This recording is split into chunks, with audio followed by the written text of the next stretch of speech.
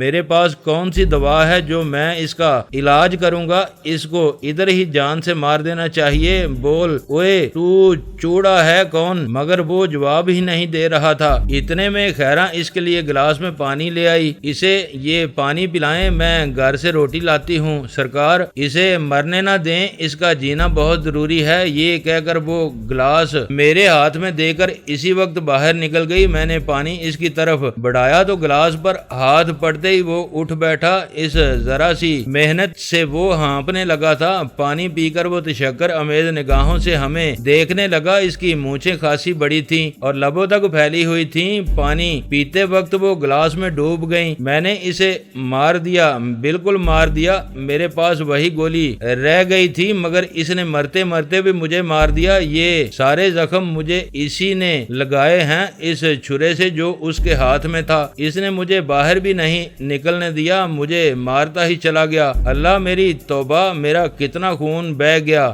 اور یہ میرا گھٹنا، وہ اپنی پسلی میں ہاتھ پھیرتے ہوئے بولا، پر تو ہے کون؟ جلدی بتا ورنہ اچھا نہیں ہوگا۔ میں دلدار شاہ ہوں اور ذات کا نیازی، تم نہیں جانتے ہو مجھے؟ پاگل ہی ہوگے، ایک زمانہ مجھے جانتا ہے، پر تو یہاں آیا کیسے؟ وہ لوگ کیا ہوئے؟ انہیں کون اٹھا کر لے گیا ہے؟ مسولینی سے صبر نہیں ہو رہا تھا، وہ اس کے بال پکڑنے کے لیے پھر آگے بڑھا تو میں نے اسے روک دیا۔ وہ سب چلے گئے، اب وہ پہاڑ کے پیچھے ہوں گے۔ پہاڑ کے پیچھے؟ کس پہاڑ کے پیچھے؟ یہ تم کیا بکواس کر رہے ہو؟ یہاں سے بہت دور وہ دریائے سندھ میں سے نہر نکال رہے ہیں، انہیں مزدوروں کی ضرورت تھی۔ کس جگہ؟ ہمیں وہاں پہنچنا ہے، بتا وہ کون سی جگہ ہے؟ وہ کیرل میں ہوں گے، ان کا کیمپ وہیں ہے۔ وہ مجھے چھوڑ گئے، انہیں ایسا نہیں کرنا چاہیے تھا، پر تم وہاں کیا کرو گے؟ وہ بڑے خونخوار لوگ ہیں، ان کے پاس کوئی 1000 آدمی ہوگا، ان کا پہرا بہت سخت ہے، ان سے تم اپنے آدمی نہیں چھڑا سکو گے، کبھی نہیں۔ وہ پھر ہانپنے لگا۔ اتنے میں خیراں روٹی لے کر واپس آ گئی۔ یہ کیا کہتا ہے سرکار؟ کچھ بتا رہا ہے، کہتا ہے وہ لوگ کیرل چلے گئے ہیں۔ مگر جیسے ہی خیراں نے اس کے سامنے روٹی رکھی تو مجھے حیرت ہوئی کہ اس آدمی کا گھٹنا ٹوٹ چکا تھا، اس کی ٹانگ سوج چکی تھی، وہ وہاں سے ہل نہیں سکتا تھا۔ چھرے کے زخم تو اتنے گہرے نہیں تھے جتنے وہ ظاہر کر رہا تھا۔ اس کا مطلب یہ تھا کہ کرم علی نے اس کا بہت ڈٹ کر مقابلہ کیا تھا، یہاں تک اس نے دلدار کا گھٹنا بھی توڑ دیا تھا۔ روٹیوں کی چنگیر اس نے کھینچ کر اپنے سامنے رکھی۔ خیراں اچار لے آئی تھی۔ دلدار نے 7 وقت کے بھوکے کی طرح اسے نگلنا شروع کیا۔ وہ لقمے کو چبانا بھی بیکار سمجھ رہا تھا۔ گھٹنا اس نے چادر کے نیچے چھپا رکھا تھا، اس کا درد شاید بہت ہی ناقابل برداشت تھا۔ اس کے منہ سے سسکاری سی نکل جاتی تھی۔ روٹی کھا کر اسے کچھ حوصلہ ہوا، پھر ڈھیر سارا پانی پی کر بولا، بیٹھو ادھر میرے پاس بیٹھ جاؤ، میں تمہیں بتاتا ہوں کہ کیرل کدھر ہے۔ تمہارے پستول میں گولیاں تو ہوں گی، اتنی مہربانی کرو، مجھے جان سے مار دو، یہ تمہاری مہربانی ہوگی، زیادہ بکواس کی ضرورت نہیں ہے، بتاؤ وہ جگہ کہاں ہے؟ گولی تو ہم تجھے ضرور ہی مار دیں گے، تیرے کہنے کی ضرورت نہیں۔ گل خان نے پہلی بار اپنا شیر ایسا پنجہ اس کی گردن پر ڈالتے ہوئے کہا، اسے میں نے اب تک اس قدر غصے میں نہیں دیکھا تھا، میرا خیال ہے کہ ساری صورتحال سمجھ لینے کے بعد وہ اس قدر غضبناک ہو گیا تھا کہ اس کے سامنے کوئی صحیح سالم آدمی ہوتا تو وہ اس کو ادھیڑ کر رکھ دیتا۔ دلدار کی آنکھیں ابل کر باہر آ گئیں۔ مجھے مار دو، مار ڈالو مجھے، میں نے تمہارا بندہ مار دیا ہے، چلاؤ گولی، میں تو خود چاہتا ہوں۔ اس کا سارا بدن گل خان نے کھینچ کر اوپر اٹھا لیا تھا، گردن پر اس کی گرفت ذرا اور سخت ہوتی تو شاید دلدار وہیں مر جاتا۔ گل خان نے اسے زمین سے اوپر اٹھا کر پھر نیچے گرا دیا۔ اس کا گھٹنا جو ٹانگ سے جھول رہا تھا دوسری ٹانگ کے نیچے آ گیا، درد کی ٹیس نے اسے پاگل کر دیا۔ بڑی مشکلوں سے اس نے زخمی گھٹنا دونوں ہاتھوں سے پکڑ لیا، وہ ایسی تکلیف تھی جو اس سے برداشت نہیں ہوتی تھی۔ پھر بھی گل خان سے جان چھڑانے کے لیے بولا، کیرل پہاڑ پور کے پاس ایک جگہ ہے، تمہارے سب آدمی وہاں ہوں گے، نظر شاہ کا یہی حکم تھا، وہی اس نہر کا ٹھیکیدار ہے، اس کو چھوڑ دو گل خان، آؤ میرے ساتھ، بہت دیر ہو چکی ہے، مجھے معلوم ہے وہ لوگ کہاں ہوں گے۔ گل خان نے پیچھے ہٹ کر اس کا پستول سے نشانہ لینا چاہا، مگر میں نے اس کا بازو نیچے گرا دیا، نہیں اس کو یوں ہی رہنے دو، اور خیراں تم کرم علی کی لاش تاج دین سے کہہ کر اٹھوا لو، یہ اگر مر جائے تو اس کو بھی دبا دینا۔ سرکار مجھے بھی ساتھ لے چلیں، میرے ماں باپ بھی تو وہیں ہیں، تم ادھر ہی رہو، آؤ گل خان اور دفع کرو اسے، مگر مسولینی کو میں نہ روک سکا۔ اس نے پلٹ کر پستول کی گولی دلدار شاہ کے سینے میں اتار دی، یوں لگا جیسے اس کا کوئی ارمان پورا ہو گیا ہو۔ وہ وہیں سینے پر ہاتھ رکھ کر زمین بوس ہو گیا، مگر ان دونوں کا غصہ ابھی تک ختم نہیں ہوا تھا۔ مسولینی تو بہت تپا ہوا تھا، خیراں بھی ہمارے پیچھے لپکتی چلی آئی، مگر جب اس نے میرے تیور دیکھے تو سر جھکا کر دوسری طرف نکل گئی۔ تاج دین اس کے لیے بہت کافی تھا۔ تم نے اچھا نہیں کیا ہے مسولینی، کیا اچھا نہیں کیا ہے، اس پر تو کتے چھوڑ دینے چاہیے تھے، پورا گاؤں تباہ کر دیا ہے انہوں نے، مسولینی نے زہر خند کیا۔ جلدی ہی ہم لاڈلی سے نکل کر کچی پکی سڑکیں عبور کر کے چشمہ بیراج جا رکے، وہاں سے ہم جب عمر کھیل پہنچے تو اس وقت تک رات ہو چکی تھی۔ ہم سارا راستہ بالکل خاموش رہے تھے، گل خان اور مسولینی اپنی سوچوں میں ڈوبے رہے۔ مجھے بھی وہ سفر بہت ہی عجیب لگ رہا تھا، اتنی ساری جانوں کے تحفظ کے لیے ہم پہاڑ پور جا رہے تھے، مگر سامان ہمارے پاس کوئی نہیں تھا۔ میرا خیال تھا کہ وہ اور کچھ نہیں تو میری اس کرامتی کا ذکر کریں گے، مگر نہیں، معلوم یہ ہوتا تھا کہ وہ مجھ سے بہت زیادہ معروب ہیں۔ رات کا کھانا ہم نے عمر کھیل میں ہی کھایا اور پھر وہاں سے ہم کہیں رکے بغیر پہاڑ پور کی طرف چل دیے۔ کار آرام دہ تھی، مگر راستہ بہت ہی ناہموار اور پریشان کن تھے۔ کبھی کبھی تو ہم پکے راستوں پر جا چڑھتے تھے، مگر کیرل کی خبر ہمیں مجبور کرتی تھی کہ ہم پہاڑ پور جانے کی بجائے کسی قریبی راستے سے گزر کر کیرل جا پہنچے۔ مسولینی کے حوصلے کی میں داد دیتا ہوں، اس کے چہرے پر کوئی تھکن نہیں تھی۔ حیرت مجھے یہ تھی کہ ان لوگوں نے اتنی دور سے بیگار کے لیے لاڈلی پر حملہ کیا تھا، اس کی کوئی نہ کوئی وجہ تو ضرور ہوگی، کہیں ایسا تو نہیں کہ علی جو نے انہیں اس گاؤں کا پتہ دیا ہو، سوچتا ہوگا کہ رقم واپس نہ ہونے کی وجہ سے گربی گاؤں جلدی ہی معاہدے کے مطابق اس کی ملکیت بن جائے گا۔ ایسے میں اگر پرانے مزارے وہاں بیٹھے رہے تو اس کی دال وہ مشکل ہی سے گلنے دیں گے۔ اس جگہ وہ کوئی آدمی بسانا چاہتا ہوگا، ورنہ کسی نہر کے ٹھیکیدار کو اتنی دور سے آدمی لانے کی کیا ضرورت تھی۔ ہمارا پورا دن اس سفر میں گزر گیا تھا، مگر ابھی تک ہمیں اس جگہ کا علم نہ ہو سکا تھا جس کی تلاش میں ہم سرگرداں تھے۔ کار پھر کچے اور ناہموار راستوں پر جا چڑھی تھی۔ بالآخر مسولینی نے کار ایک گاؤں کے سامنے روک دی۔ اس وقت رات کے 11 بج رہے تھے اور ہم ایک طویل سفر طے کر آئے تھے۔ میں یہاں کسی سے پوچھتا ہوں کہ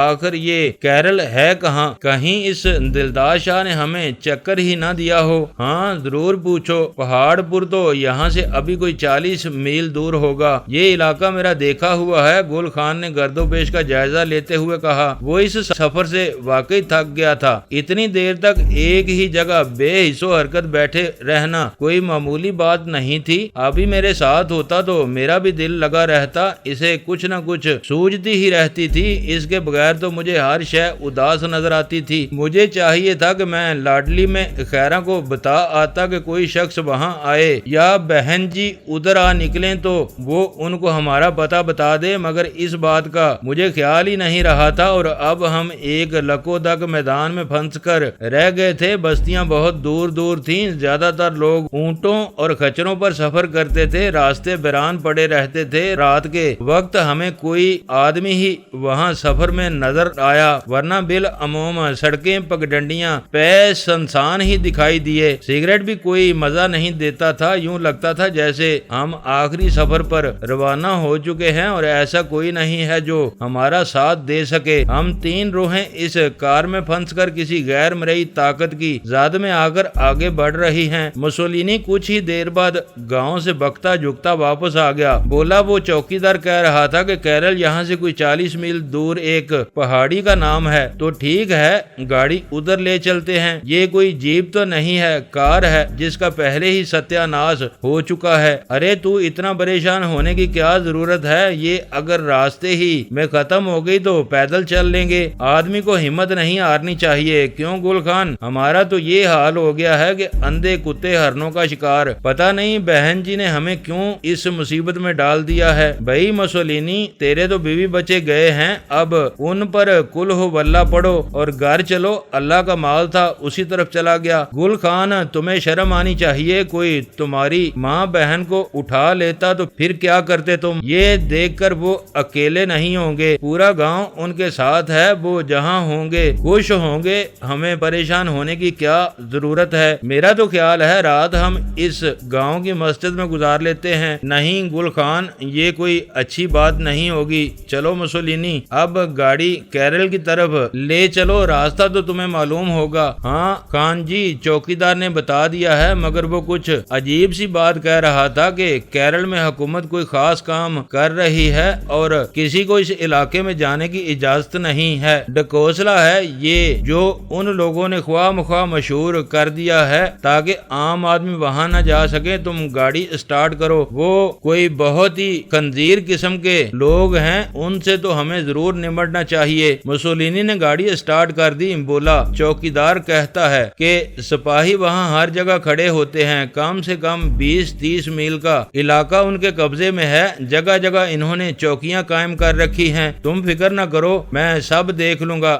بہن جی نے ہمیں بلا وجہ ادھر نہیں بھیجا ہے، وہ لوگ کسی زبردست مصیبت میں پھنس چکے ہیں، یہاں کوئی پختہ سڑک بھی ہوگی، اس کا پتہ کرو۔ اس گاؤں کا کیا نام ہے؟ یہ تارا گڑھ ہے، چوکیدار نے یہی بتایا ہے۔ کچھ ہی دیر بعد مسولینی نے کار اس گاؤں کے قریب سے گزار لی تو معلوم ہوا کہ وہاں ایک کچی سڑک مغرب کی طرف جاتی ہے۔ ہم اس پر جا چڑھے، میں نے سگریٹ سلگا لیا، رات زیادہ ٹھنڈی ہو گئی تھی۔ گل خان نے تمام شیشے بند کر دیے، بولا تو بھی کوئی سگریٹ پی لے۔ مسولینی، پتہ نہیں کس نے یہ تیرا نام رکھ دیا تھا کہ اصل مسولینی کو تو پھانسی ہو گئی تھی، کیوں خان جی؟ میری تاریخی معلومات صحیح ہے نا؟ ہاں، وہ بیچارہ اسی طرح مرا تھا، شکست کھا گیا تھا، مگر تھا وہ بہت دل گردے کا آدمی، سنا ہے اس کا ایک گردہ 2-2 کلو کا تھا۔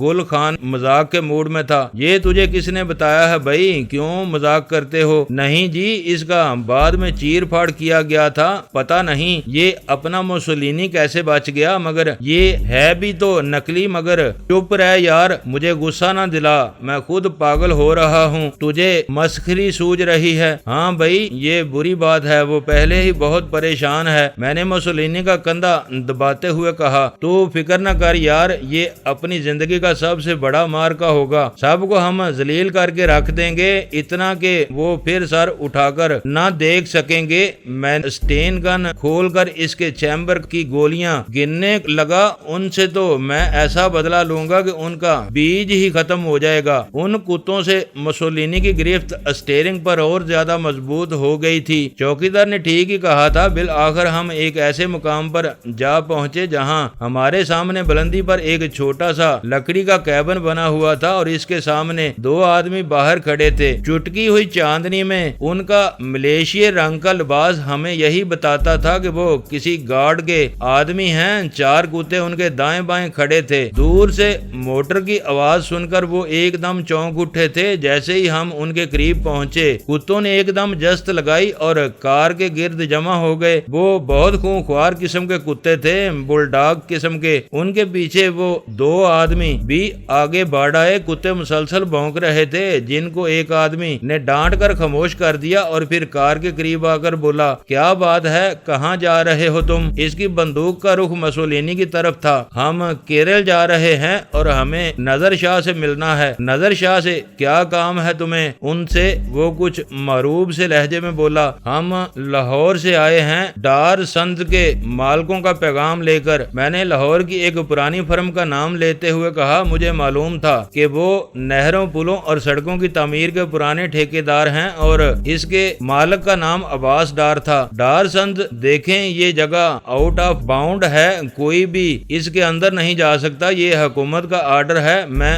آپ کو آگے جانے کی اجازت نہیں دے سکتا۔ بھائی تم ہماری بات سمجھو، ہمیں یہاں نظر شاہ سے ملنا ہے۔ دلدار شاہ کو جانتے ہو نا تم؟ دیکھیں بھائی جی، آپ کار واپس لے جائیں، نظر شاہ اس وقت آپ سے نہیں مل سکتے، یہاں اندر فوج رہتی ہے، کہیں کو ادھر جانے کی اجازت نہیں ہے۔ کیوں جھوٹ بولتے ہو بھائی؟ فوج یہاں کیا کر رہی ہے؟ مجھے سب کچھ معلوم ہے اور عباس ڈار نے ہمیں اسی لیے بھیجا ہے۔ میں تمہاری کوئی بات سننے کے لیے تیار نہیں ہوں، میرے ساتھ آؤ، میں پہلے کرنل صاحب سے بات کر لوں۔ آؤ، یہ کہہ کر وہ کیبن کی طرف پلٹ گیا۔ میں بھی اس کے ساتھ چل دیا۔ کیبن میں ایک چھوٹی سی میز پر وائرلیس کا سامان پڑا ہوا تھا۔ اس نے ریسیور اٹھایا مگر پھر میز پر رکھ دیا۔ بولا، میں اس وقت انہیں کیسے جگا دوں؟ بہتر ہے آپ صبح 9 بجے آ جائیں۔ کیا کرتے ہو بھائی جی؟ یہ پیغام بہت اہم ہے، صبح تک نہیں ٹالا جا سکتا ہے، کچھ سمجھنے کی کوشش کرو۔ اچھا ٹھہرو، میں میجر قدیم خان سے بات کرتا ہوں، وہ اس وقت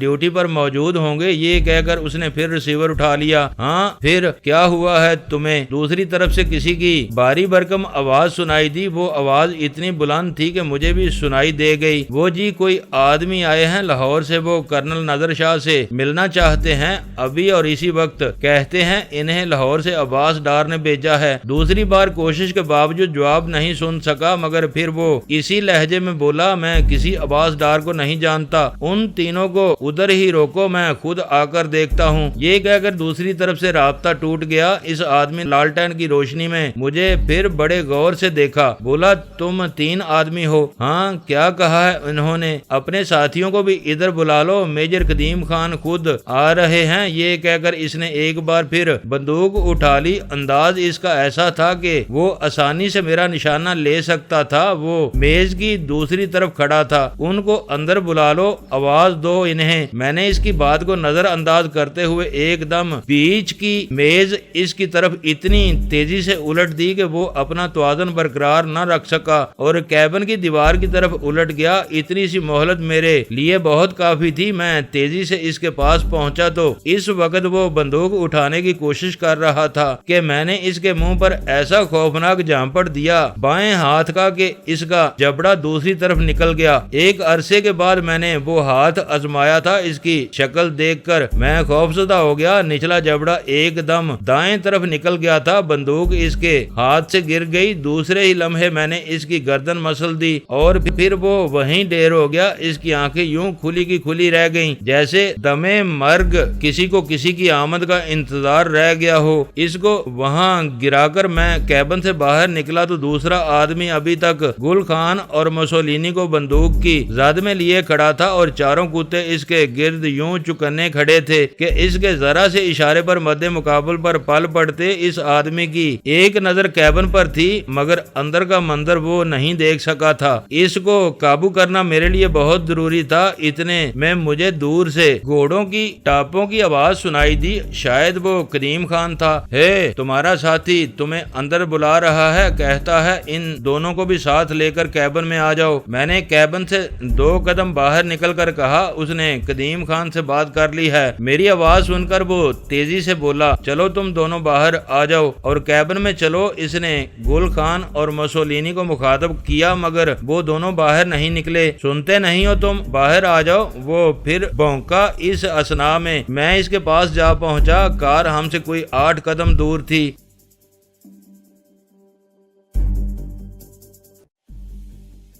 دوستو ویڈیو کو لائک ضرور کر دیا کریں۔ ISI پاک آرمی زندہ باد، پاکستان پائندہ باد۔ معزز ناظرین، اپنا خیال رکھیے گا اور اپنے اس چینل کا بھی شکریہ۔